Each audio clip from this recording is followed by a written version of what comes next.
I guess that's probably enough pre-show time. Yeah, 8 minutes in. Let's do this. All right.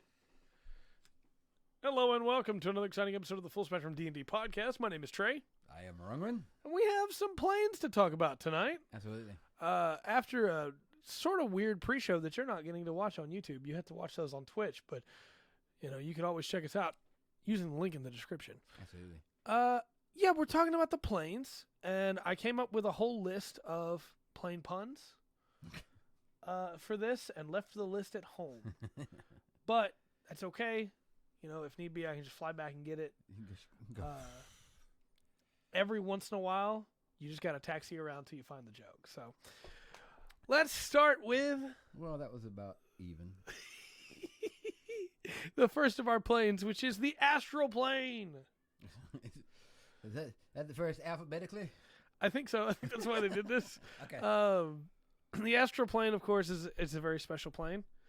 It's honestly, this whole episode could be on the Astral Plane if we're not careful, and that'd be fine. Yeah. But the Astral Plane is the realms of thoughts and dreams.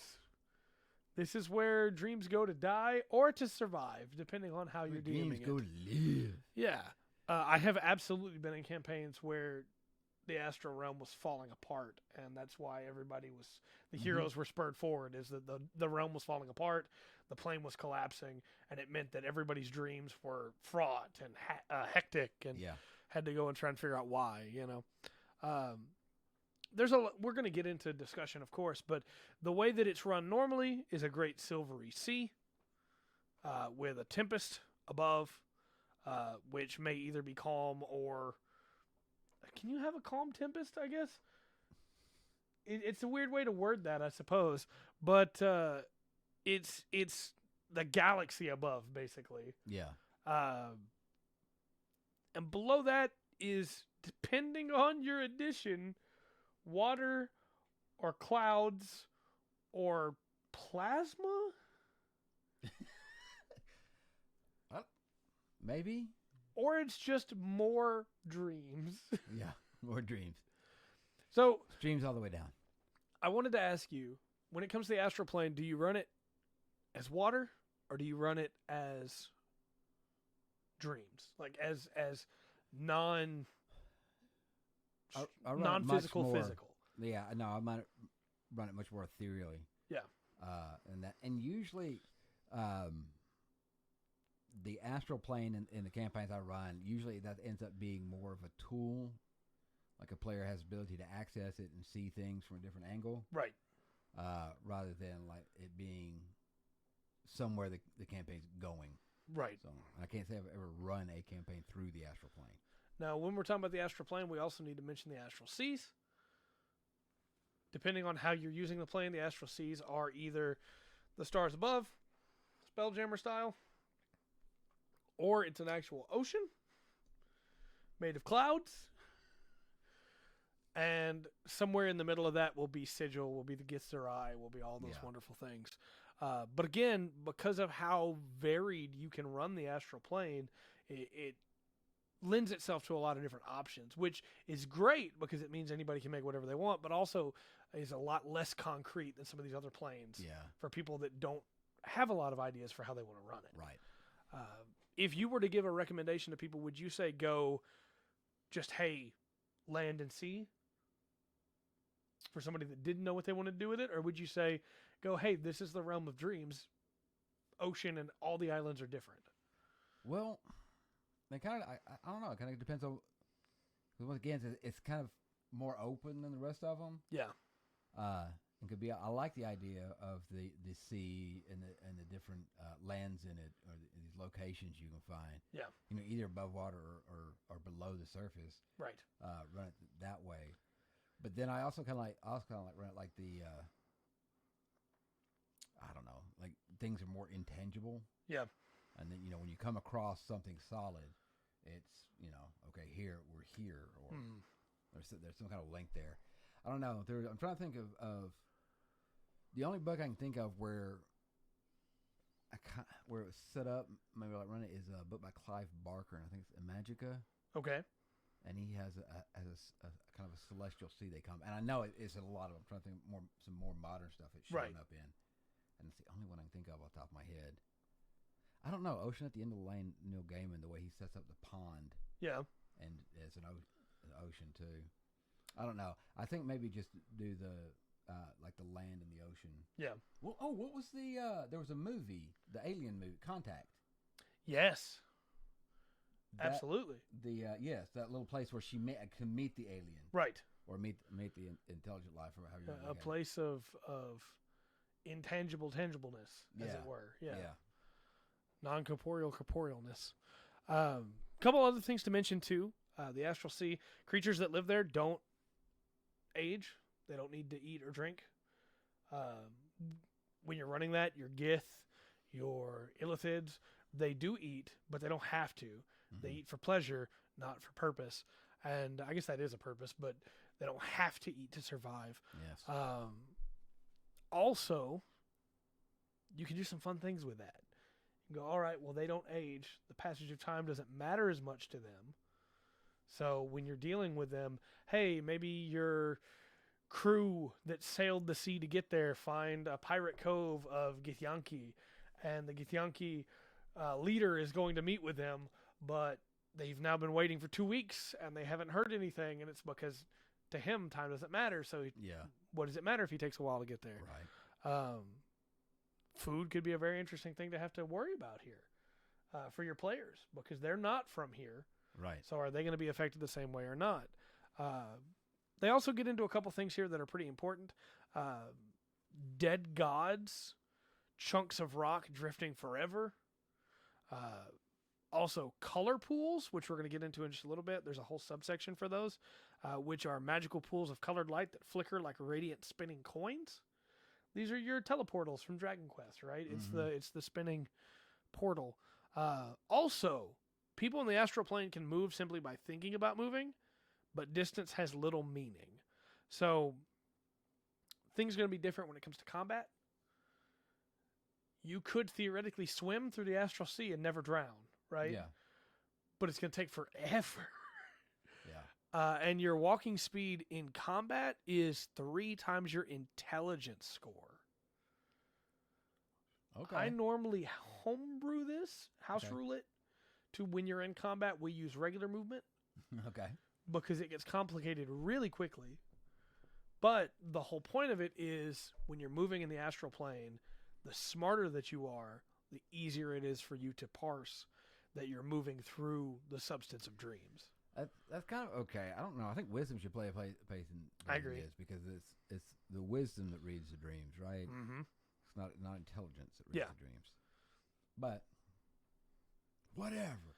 And again, a lot of this information that we're falling back on for the astral plane is not in 5th edition.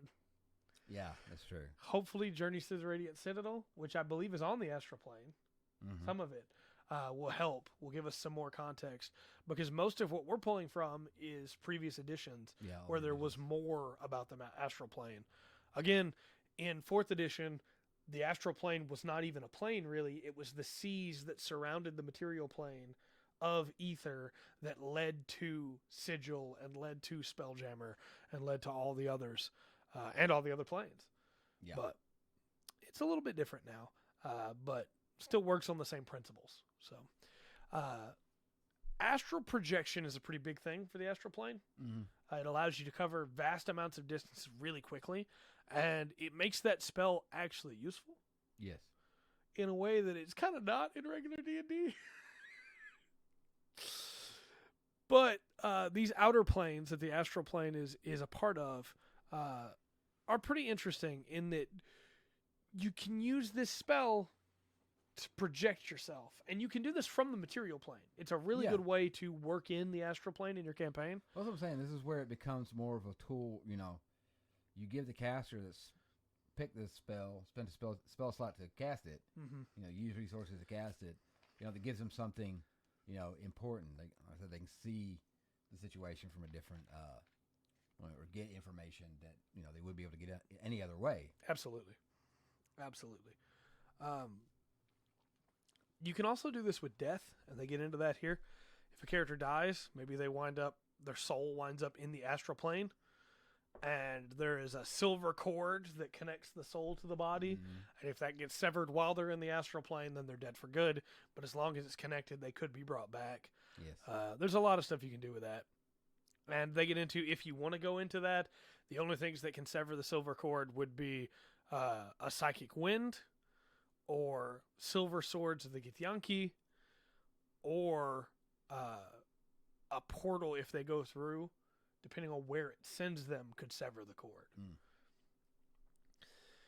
From there, we get into the color pools, and these are really interesting to me because they basically go, yeah, if your party finds a color pool, just roll on this table. Yeah.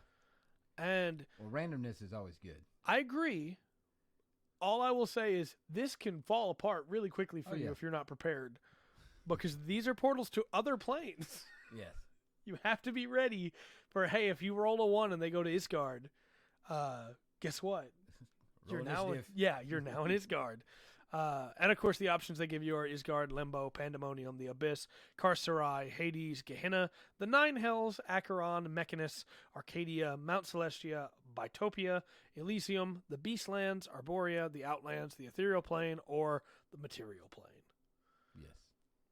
So again, you can do a lot of stuff with that.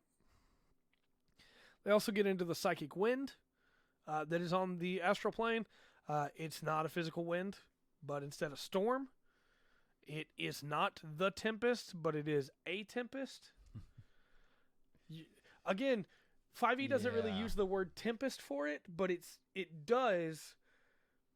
But then there's also this wind that is a storm. The Astral Plane is a very complex place, and you don't need it doesn't have to be complex. Just, hey, guess what? This is a wind, there's a storm, we're good. Yeah. The storm is a galaxy, we're fine. Yeah.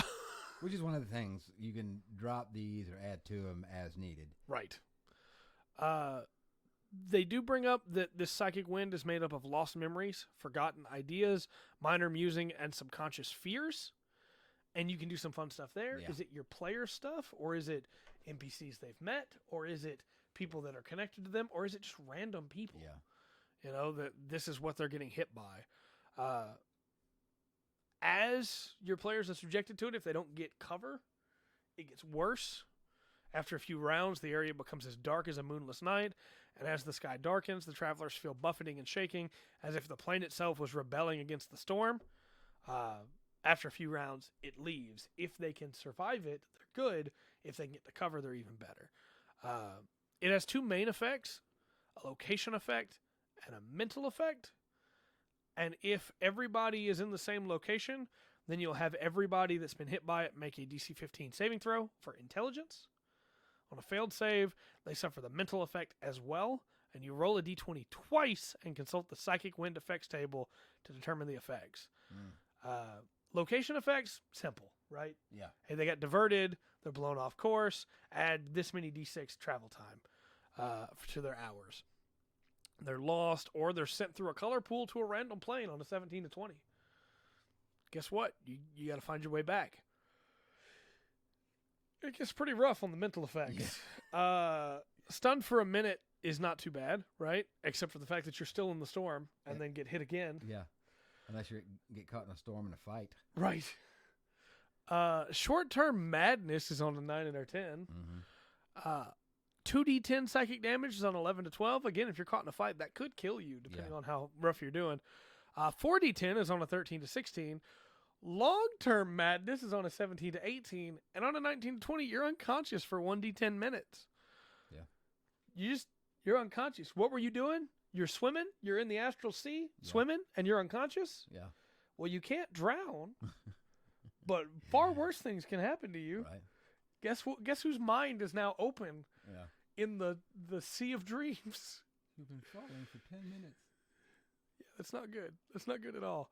Then they give you some rough examples of encounters here of, hey, maybe you're going to be fighting Githyanki that are an outcast race of Reavers.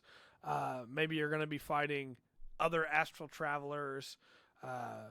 You're going to be fighting Celestials, maybe fiends that have made their way there.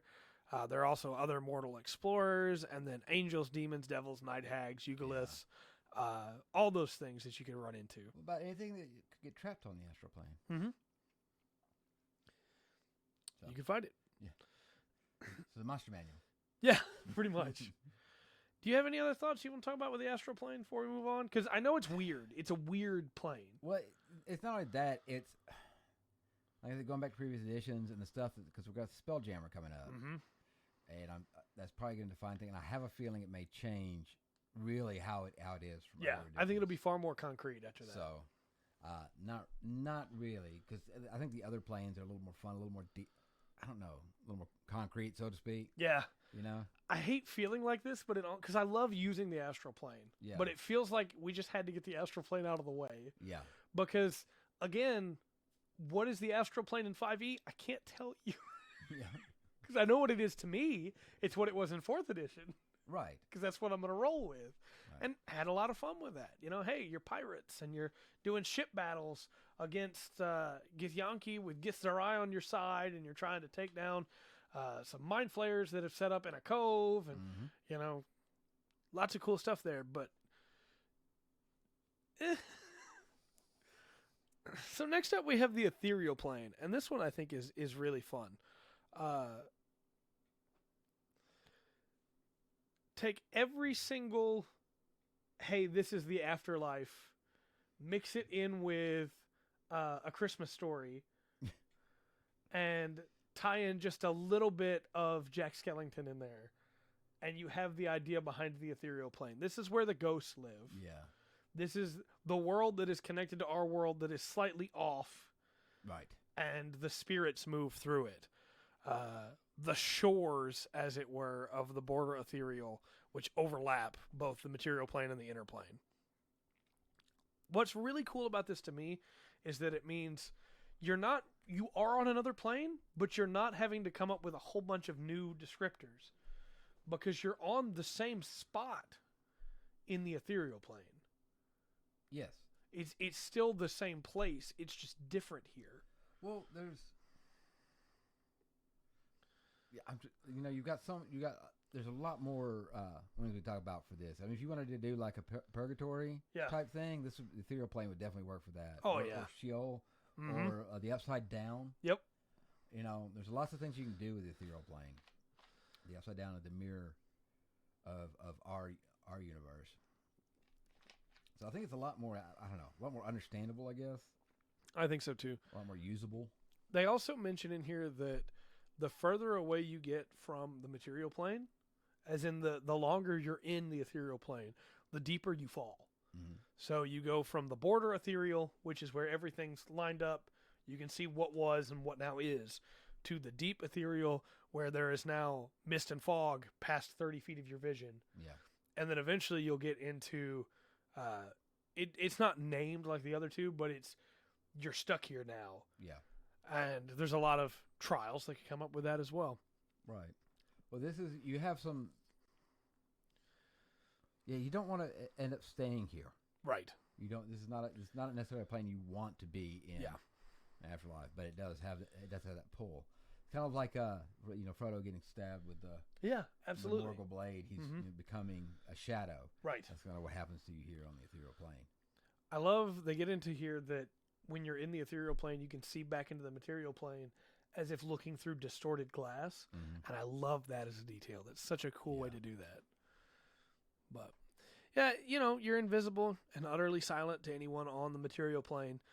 Solid objects overlap, don't hamper your movement. There's a lot of fun stuff you can do with that. And gravity doesn't affect you. Mm-hmm. So pretty cool. The deep ethereal, though, you can either plane shift or go through a gate or just spend a long time there and you become engulfed by the mist. You are now a part of it for the most part. You can still get away, but if you spend too long here, you become a denizen and you will not be able to leave then. Mm-hmm. They get into the ethereal curtains here, which are, hey, as you pass through the ethereal plane, you also hit all the other realms it's connected to, overlapped with. And so you have like, hey, here's a D8, you roll on it. Well, the material plane's curtain is like a bright turquoise of color that you're looking through. If you're looking into the Shadowfell, you get a dusky gray. Into the Feywild, you get an opalescent white. Air is pale blue, earth is reddish brown, fire is orange, water is green, and the elemental chaos is a mix of colors as you look. like looking into a kaleidoscope, which will definitely make you vomit. Distance is weird here too, like the Astral Plane. Right.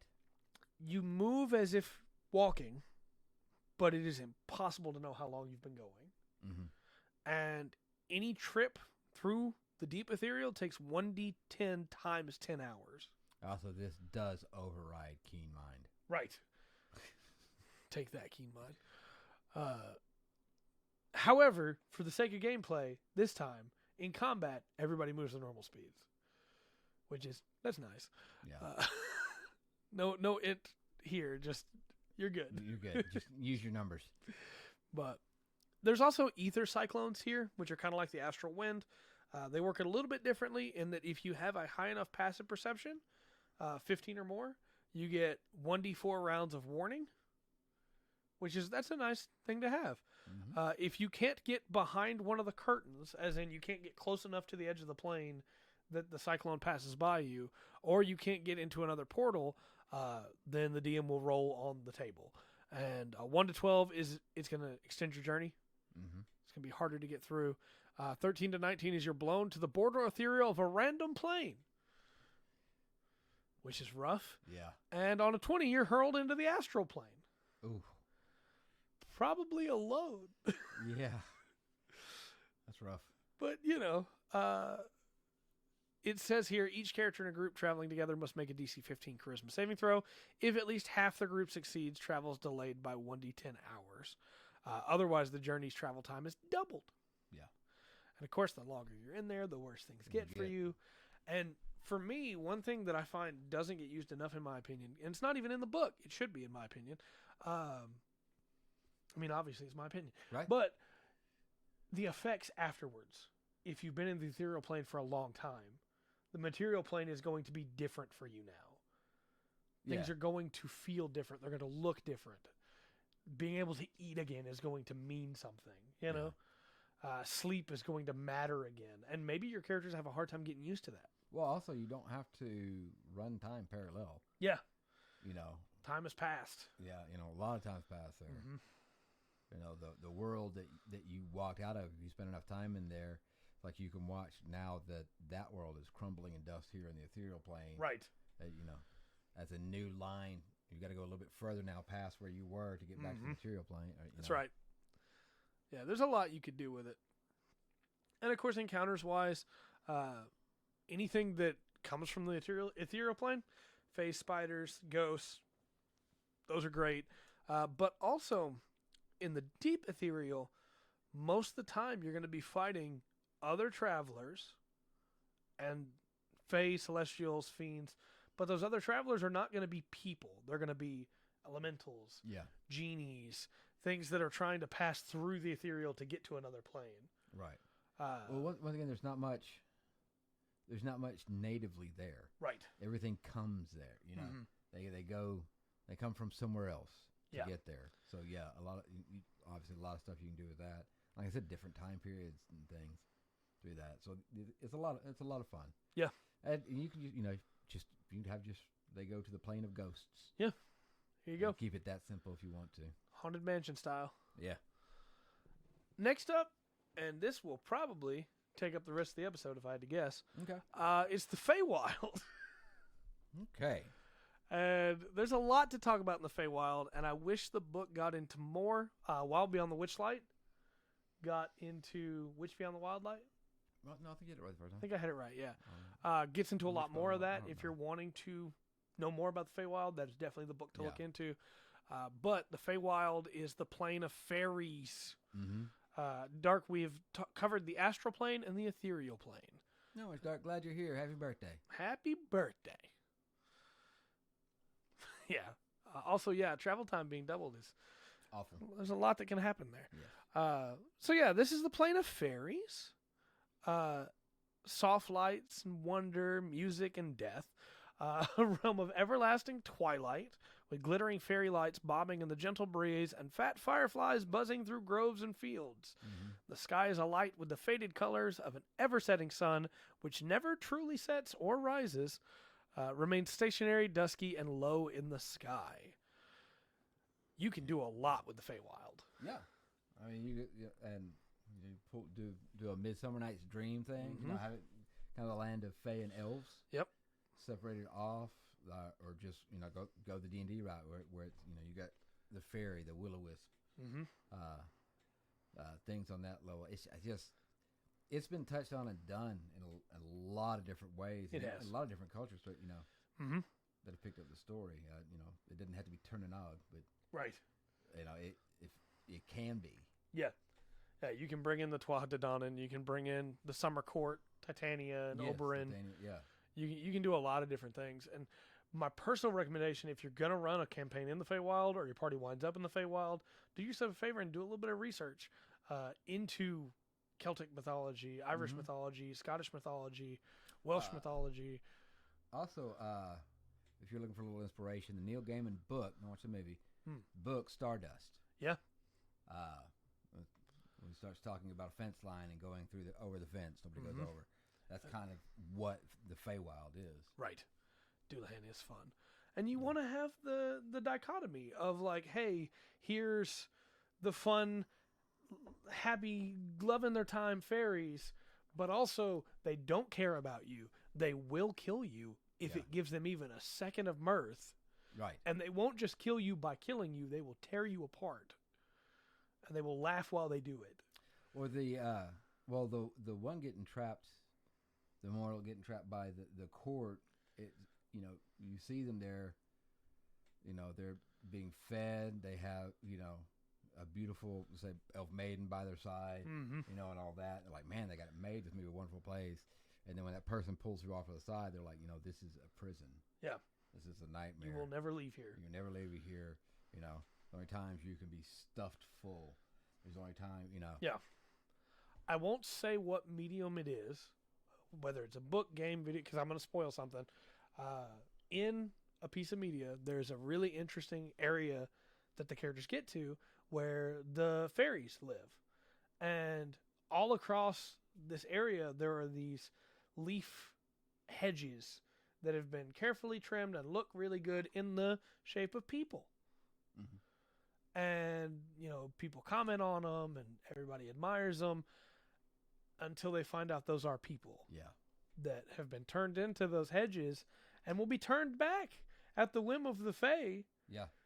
To play with again. But right now they're having so much fun just looking at them over there. Mm-hmm. And the fairy bites Sarah and Hoggle was like, yeah. Yeah. I thought they were nice things. Very much. Shows what you know. The Feywild's in an interesting relationship when it comes to the material plane because it is an alternate dimension. It's a different plane entirely, but it occupies the same cosmological space. Mm-hmm. Much like the Ethereal Plane is layered over it. Yeah. The Feywild is a copy of it, but different. Yeah. You'll find some of the same places. They're just different. Drastically different. The examples they give are a mountain topped with skyscraper-sized crystals that glow with internal fire towers in the Feywild, where instead a volcano is in the material plane. So I've done the small town. Yeah. On the material plane, the palace is a Yeah. palace in the Feywild. Yeah. And that. They have a marsh or a swamp could instead be a vast black bog with sinister characters moving among it. Moving to the Feywild from old ruins might instead put you, like you said, at the castle. Yeah. And of course, the inhabitants here, you have a lot of options when it comes to encounters. Sylvan creatures. Right. Elves, dryads, satyrs, pixies, sprites, centaurs, blink dogs, fairy dragons, tree ants, unicorns, ettercaps, redcaps, hags, blights, goblins, ogres, giants. The options are almost endless, Yeah. Well, especially if you're running as like a parallel to where you make, when your characters are in this town that they grew up in or whatever, there is no magic. Yeah. There is no wonder-strong creatures. It is, Middle Ages type Right. village, and people are working, and then there's a crossover to where everything is. Yeah. Everything is magic. For sure. D&D musical. They also get into here the difference between the Seelie and the Unseelie, which is exactly what you think. It's not good and evil. It's the seen and the unseen in many ways. It is that which is done before everyone and is considered good, and that which is done in the shadows and is considered evil. But there is no good and evil for fairies. They don't work that way. No, and that's one thing you need to make sure build up the beauty of it. It's got to be captivating. Yeah, you know. They also give you the names here if you just want to run named characters for these. If you don't want to come up with your own, for the Sealies, the Summer Court led by Queen Titania, of course, and for the Unsealies, the Queen of Air and Darkness, ruler of the Gloaming Court. But again, you don't have to do the courts if you don't want to, or you can merge the two courts into one. You get a lot of options because there is no good and evil. Yeah. Lady Titania will welcome you right up to her and be so glad to have you there one moment, and the next moment she's calling for your death. Like, I guess you could say, if you want to think about it, let's say Sealy would be like light fairies, Unsealy would be dark fairies. Yeah. But like you said, it's not based on good or evil. It's just, it's just pleasure. One of my favorite short stories, I cannot remember the writer, and I'll try to look it up if I can later on and put it in the description. But it's just a short story about Oberyn, Lord of the Fae, tending his garden. And he's got his shears, and he's trimming the leaves on a tree. And the shears, of course, are not made of metal. Right. But they clip just as easily, you know? Yeah. And he's got his shears, and he's trimming the tree. And a human that's been invited to the court walks by and is admiring the tree. And Oberyn is talking about how glad he is the human likes it, and just turns and snips. Yep. And goes back to cutting the trees. Yep. So, you know, it's just, it's a perfect encapsulation of, at a whim, for a second, if they think something might be fun, they'll do it without hesitation. Yeah. So. Well, if they've never done it before. Yeah. He snipped the human's head off, yes. Yep. Just right back to work. They get into here the Fey Crossings, places of mystery and beauty, near perfect mirrors between the two planes. It's a portal, basically, where the two touch. And these don't have to be, much like the color portals for the Astral Plane, these don't have to be a portal. These can be a place where two trees' limbs come together and intersect in such a way that there's a gateway between them. Yeah, well, like I said, a crack in a wall. Yeah. A gate, a gate beside a forest. There's a crack. If you say you go a few feet down, you climb over the wall, you go into your forest. But if you step through the crack, on a full moon, here you are. You're in the Fae. They also mention that they don't stay open, of course, these crossings to the Feywilds, because if they did, people would always know, right? Yes. Crack betwixt the cheeks. Yes. But yeah, sometimes they open up depending on the day, as we've talked about before, with the planes, and then they can be closed permanently if the land on either side is drastically altered. So if you filled in, like a Stargate, if you filled in the other side, guess what? You can't go back through. Yeah. So there are some optional rules here that I don't personally think should be optional. I think these should be just included because the Feywild is going to affect you, right? Yeah. Also, now that we have chat moving, I need to do this so that we don't have people's messages getting cut off. Yeah. There we go. There we go. The big one being, when you're in the Feywild, you will be affected by the magic of the Feywild. And the reason why it's optional is because that can get a little squirrely. Well, if we, most of us here probably, and I know most people watch or listening to us, at least, I've seen, at least right now, I've seen Spirited Away. Yeah. And it's you saw it, she had a time limit there. And it's kind of, and obviously there were other humans, it seemed like, that had been trapped, right, spent too long and stayed there. It's the same kind of thing. So yeah, there needs to be effects. I agree. I understand why the thought might have been, hey, well, my god's magic would protect me while I'm there, or my patron's magic would. But again, this is a whole plane. Yeah. You're not just being in the court of Titania for a little while. You're in the world of fairy magic. So the examples they give here are memory loss and time warp. Memory loss, of course, being that everybody that has been in the Feywild and is trying to leave needs to make a DC 10 Wisdom saving throw. Fey creatures automatically succeed. No problem. Anybody that has the Fey ancestry trait automatically succeeds. But if you fail the saving throw, you remember nothing from your time spent in the Feywild. If you save, your memories are intact but become hazy. Yeah. And a spell that's cast that can end a curse or like a restoration could restore them. But it gives you the, hey, you're leaving. The magic is going, hey, but don't remember this. We don't want you to come back. Right. You've been here before. You're boring to us now. We don't want you to come back. Yeah. The reason why the world's different a lot of times, or one of the reasons why it would be different when you come back, I think, imagine you're in a normal city, you go through a doorway into a rave, you end up somehow taking lots of things to alter your mind, and then when you step out, they don't quit. Yeah. So that might be a better explanation. The Fae messes with you. Like going on a hardcore, lots of acid, like a hard acid trip, DMT, but then it doesn't quit when you come back when you think it's supposed to. So don't spend too much time there. We also have the time warp, which is time feels like it's passing normally while you're there. Right. But in actuality, it has changed drastically. There is a table here, which I love, because you get to roll to see how much things have gone wrong. And there are, of course, some Fae that can remove this change. Mm-hmm. There are Fae that can accelerate you to where time has caught up with no negative effects. But good luck convincing one of them to help you. Yeah. The time warp table is on a 1 to 2, days become minutes. Mm-hmm. On a 3 to 6, days become hours. Mm-hmm. On a 7 to 13, there's no change. On a 14 to 17, days become weeks. On an 18 to 19, days become months. And on a 20, days become years. Yep. If your party spends a week in the Feywild, that's 7 days. You've been gone 7 minutes. You're good.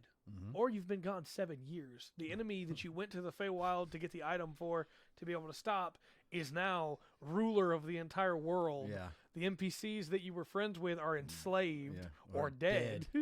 It drastically changes the campaign in such a cool way. Well, this little maneuver is going to cost us 7 years. Yeah. It's literally Ocarina of Time. Wait, here's the thing, though. Here's one thing about the Feywild is, there's actually folklore that you can go into, and a lot of the effects and stuff they talk about in D&D, which D&D should really do a lot more of. I agree. On this, I hope they do more of is digging into the old folklore around the world. There's stuff you can actually go look at and have a plausible,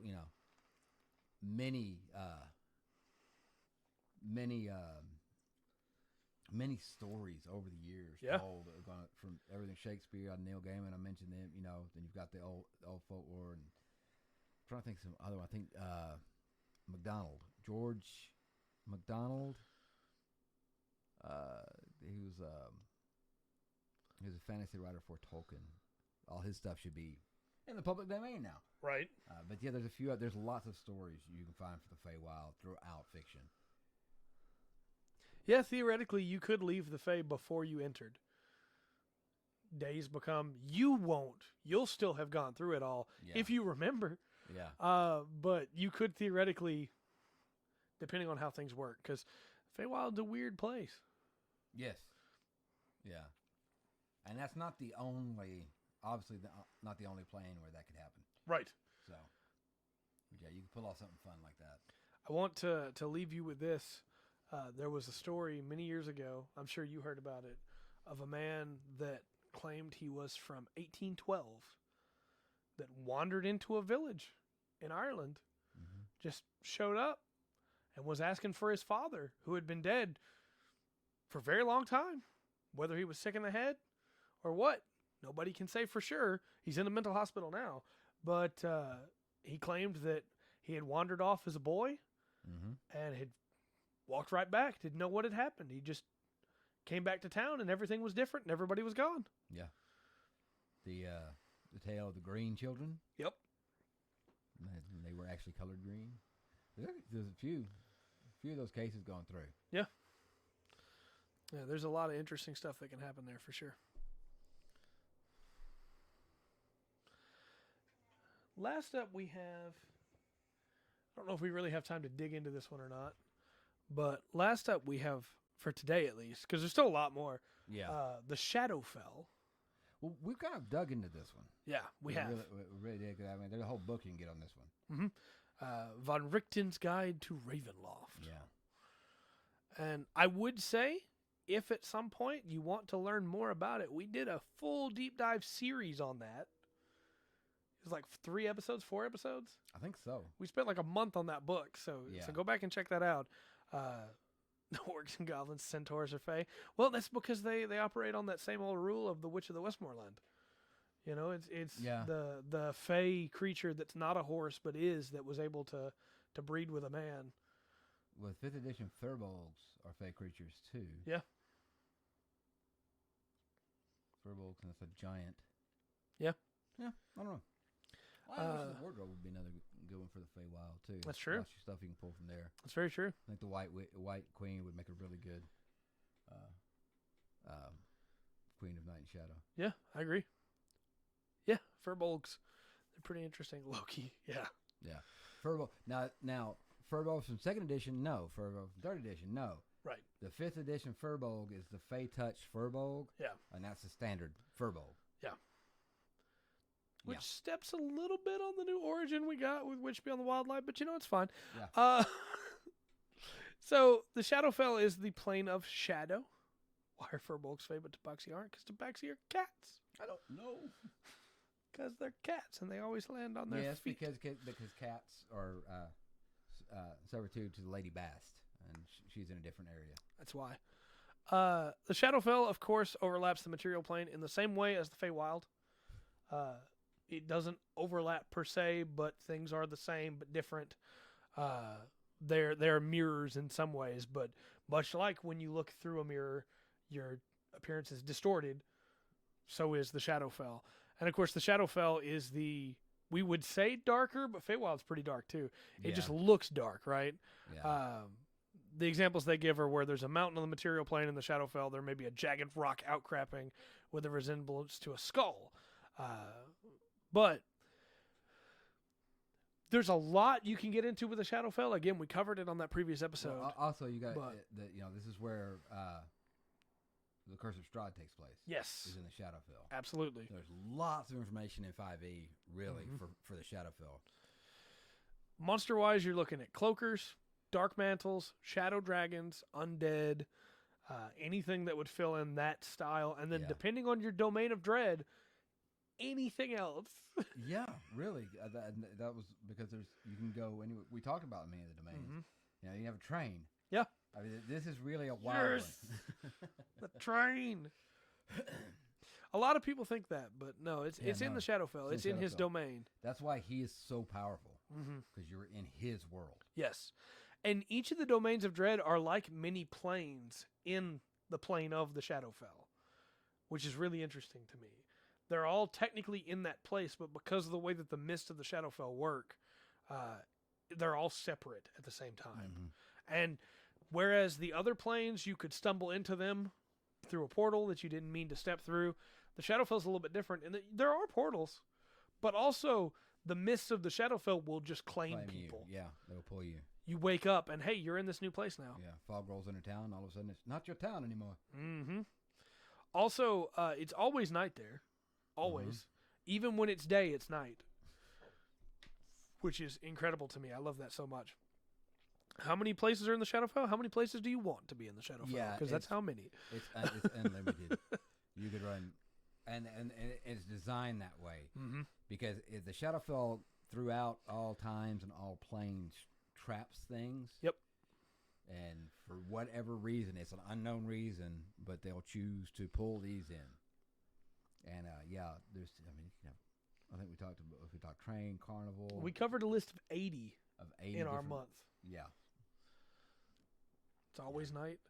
So it is day, but the day is not actual day. It's a false day.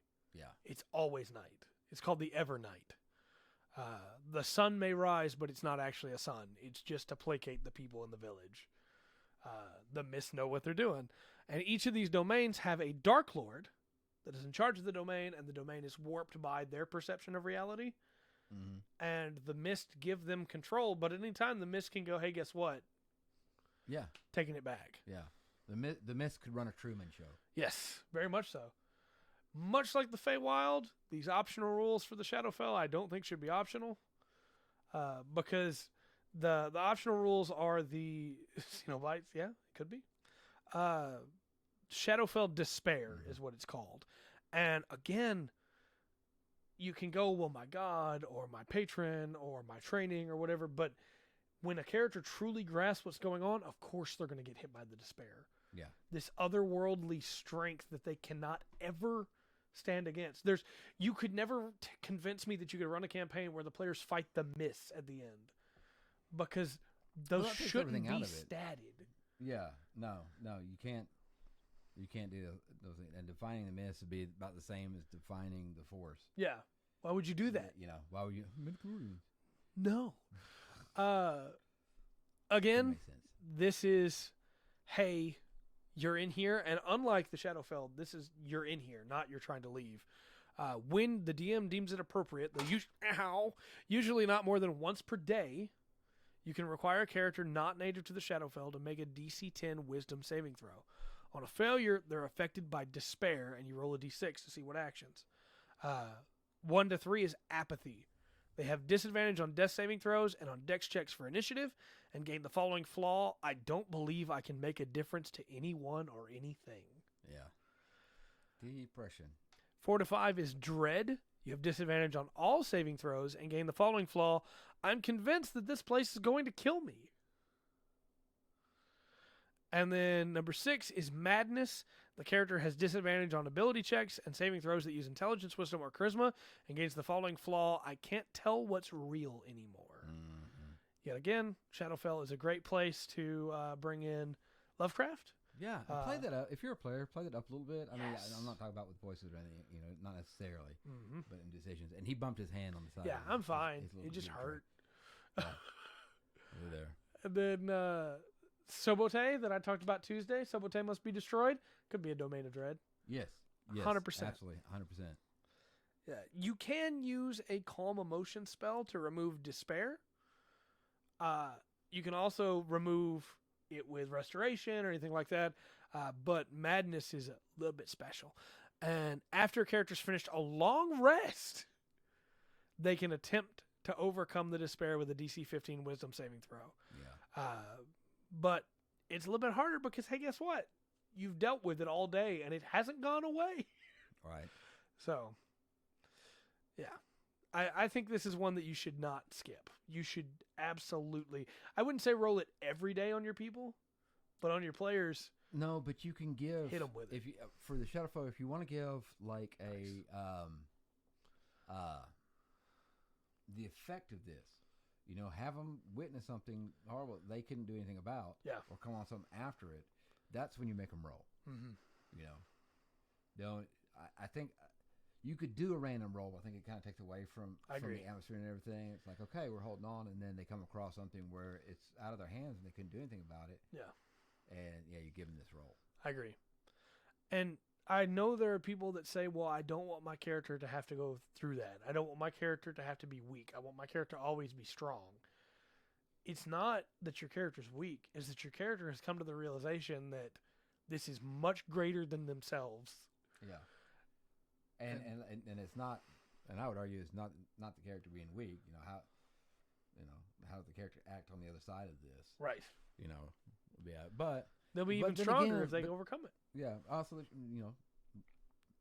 maybe this would be for a select group. You don't take every group into the Shadowfell. Right. Also, depending on your group, if you roll the Shadowfell on a random table as they go through a portal or a plane shift.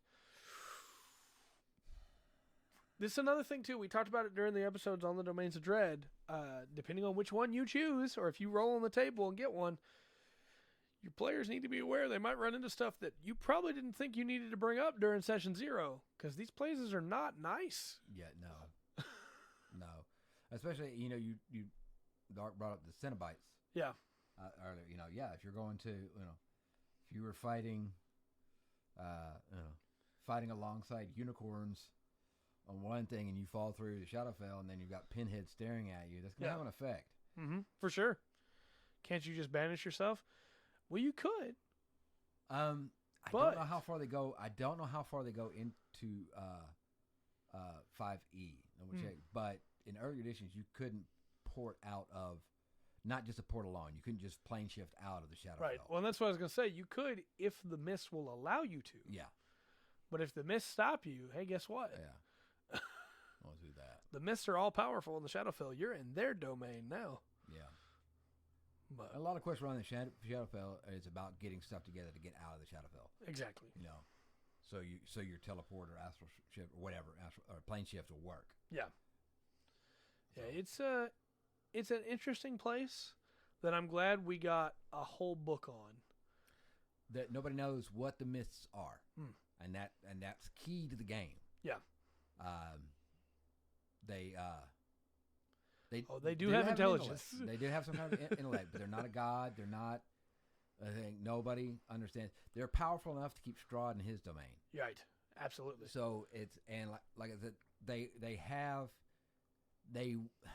move and seem to work with a purpose that no one understands, and for them to work, it needs to stay that way. I agree. It needs to be unable to be understood. Yeah. A great example is there is a domain that is, as we talked about, the train. That is a train full of people, passengers that have left their home as it is literally being destroyed behind them. All of the people on that train are dead. And they just don't know it. And the mists keep bringing them back so that they can suffer that fear and that anxiety as they flee from their homes. Yeah. Without ever knowing that they're dead. Because the train didn't make it out okay. But the mist grabbed them in the instant of their death so that they could relive that moment over and over and over again. And it's horrifying. But the mist love it. Yeah. Well, and the mist pull Strahd in through his despair. For some reason, the mist loved his despair over his brother and wife. Yep. Or not wife. Right. Wanted to be his wife. And then, so he can keep and there's all kinds of theories over the years about the mist. They feed off despair and fear. Things like that's why they love Strahd so much, because everybody there lives in despair. Yeah. And fear over in Barovia. So I don't know. I would go as a DM, even if I thought of something, I'd have to think of something super super clever. Yeah.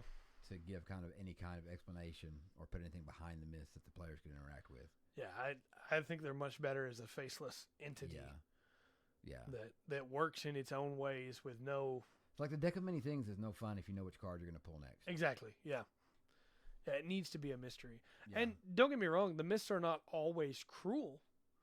The mists have been known to absolutely reward people for doing things that it didn't expect they would do. Yeah. Maybe they get the offer to become a Dark Lord, or they're freed from the mists, or they become a problem for the mists, and instead of trying to kill them, the mists just drop them off somewhere in the material plane.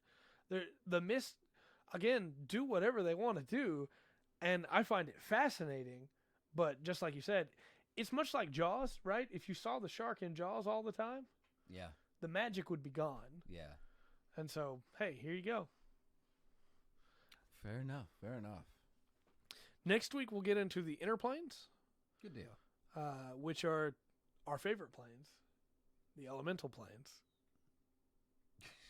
How do you... Never mind. And after that, we'll get into the outer planes. And there's quite a few of those to go over as well. So. Yeah. And then we'll probably end up talking a little bit about just the stuff that they don't bring up. Because it's as open as the domain is in the Shadowfell, really. That's right. So yeah, we covered a lot of ground today. The Astral Plane, which is not as explained as well as it should be, but hopefully will be soon in a book. The Radiant Citadel, the Ethereal Plane, which has yet to really get a book of its own, but I don't know that it necessarily needs one. Yeah. The Feywild, which got its own book in Witch Beyond the Wildlight, and the Shadowfell, which got its own book in the Von Richten's Guide to Ravenloft. Yeah. I'm trying to think if we got Citadel coming out. So I don't think there's any. Because Spelljammer's not going to do it. Dragonline's its own thing. So not really anything else coming up on the horizon that's going to expound on the planes anymore. It seems like Right. too much. The fun part is that next week we have not just a lot to say, but we have a lot to discuss because we do have a lot of information about the elemental planes. Yes. So Yeah. the elemental chaos is a thing that we have a good little bit of information about. So. Absolutely. But yeah, we'll be back Tuesday with another great show, I hope. And then we'll be back next Thursday, of course, with more planes. Yes. The inner planes. We talk about them. You said you've already got some news for Tuesday, yeah? Yeah. All Already right, got so some stuff that's coming up there. So. Want that videos coming up this week? Yeah, we've got this podcast be going up on YouTube, and then got a highlight going up Saturday. So please look forward to all that. All right, sweet. But until next time, I've been Trey. I've been Rungren. We've been the Full Spectrum D&D podcast. Remember to always enjoy the full spectrum, the D&D, and the planes have to offer.